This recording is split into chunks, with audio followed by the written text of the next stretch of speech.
அஸ்ஸலாமு அலைக்கும் வரஹ்மத்துல்லாஹி வபரகாத்துஹு. கேள்வி என்னென்னா, திருமணம் முடித்ததுக்கு பிறகு பெண் வீட்டில் இருக்கலாமா அப்படிங்கிறது தான் கேள்வி. அதாவது சில ஊர்களில், காயல்பட்டினம், கீழக்கரை, அதிராம்பட்டினம் போன்ற முஸ்லீம்கள் அதிகமாக வசிக்கக்கூடிய இந்த ஊர்களில் இப்படியான ஒரு ட்ரெடிஷன் இருக்குது. என்னென்னா, திருமண நேரத்தில் தந்தை தன்னுடைய பெண்ணுக்கு வீட்டை கொடுத்துருவார், வீடு கொடுத்து திருமணம். ஆனால் அதுக்கு வரதட்சணை அப்படிங்கக்கூடிய ஒரு பேராக அது இருக்காது. நாங்கள் கிஃப்ட் பண்ணுறோம் அப்படின்னு கொடுத்துருவாரு.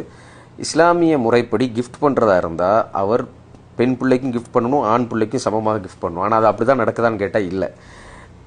பெருவாரியாக ஆண் பிள்ளைகளுக்கு என்ன இந்த மாதிரியான வீடுகள் அங்கே கிடைக்கிறது இல்லை அப்படிங்கிறது தான் உண்மை. ஸோ இது திருமணத்தை முற்படுத்தி கொடுக்கறதுனால அது வரதட்சணை தான். அதே மாதிரி ஆண்கள் அங்கே வீடு கேட்குறாங்க, எனக்கு இந்த மாதிரி வீடு வேணும், ரோடு சைடு வீடு வேணும் அப்படின்னு கேட்டு போகிறாங்க. அப்போ இது வரதட்சணை இல்லாமல் என்னது? அதனால் நிச்சயமாக நம்ம அதை செய்யக்கூடாது அப்படிங்கிறது தான் உண்மை. அல்லாஹ் சுப்ஹானஹு வ தஆலா